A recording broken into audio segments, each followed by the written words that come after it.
Well, it was supposed to get a little cooler last night, and I was going to get out here a little earlier this morning, but it's 54 degrees, and I got some bees, I guess, are hungry. The last of my supers off of my outyards, so most of them don't have that much good capped honey in them anyway, so the bees are going to get them. But it's going to sort them through.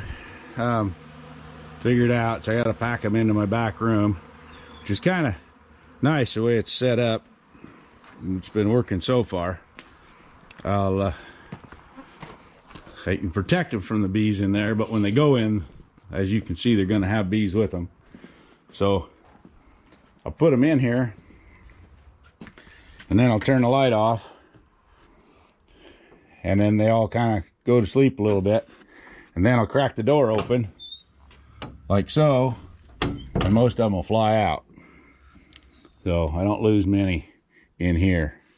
There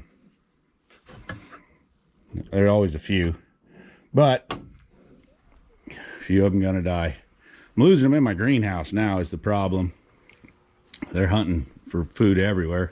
They get in there, and then the sun starts going down, they can't find their way out. So I've been thinking of taking a honey frame in the evening, get it up there where they'd all pile on it, and then carry them outside. It probably isn't worth the effort for a handful of bees, but anyway, just makes you feel a little bad when they're hung up in the greenhouse. All right, well, I'm gonna see if I can wade through the bees and get these off the truck. So some of you newer beekeepers have heard some of us talk about the difference in the bees when it's robbing, and how to see their behavior. As you can see here, these bees are frantic. They're moving quickly. They know they're not supposed to be here. This is not their honey. They're stealing it. They know that. And if I shake it, look at them just boil out of there.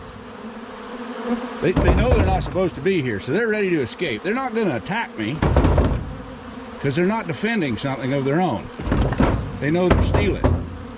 But I can shake this box and agitate them, and up they'll come and out they'll go. And I can get most of them to get out of there like that before I get them in that back room. And once they're in there in the dark, I don't know if we can see it on camera, but the bees are flying out. They come out of there, they know they're in trouble, they're not supposed to be in there stealing, and then it's like, oh man, it's dark, let's go to the light. So out they come. So by the time I get in there to do something with that stuff, there won't be any bees left in it.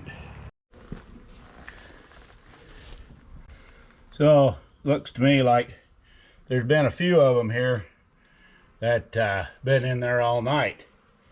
They drunk so much they couldn't get home. Now they can't even fly. They gotta walk out. Got a whole trail of them headed out to the front door, trying to figure out how to get out of there. Pretty funny bees. Now if I see any start flying back in, then I'll close the door, turn the light on. They'll all hover around it, and in a few hours I'll open the door and turn the light off, and those will come out.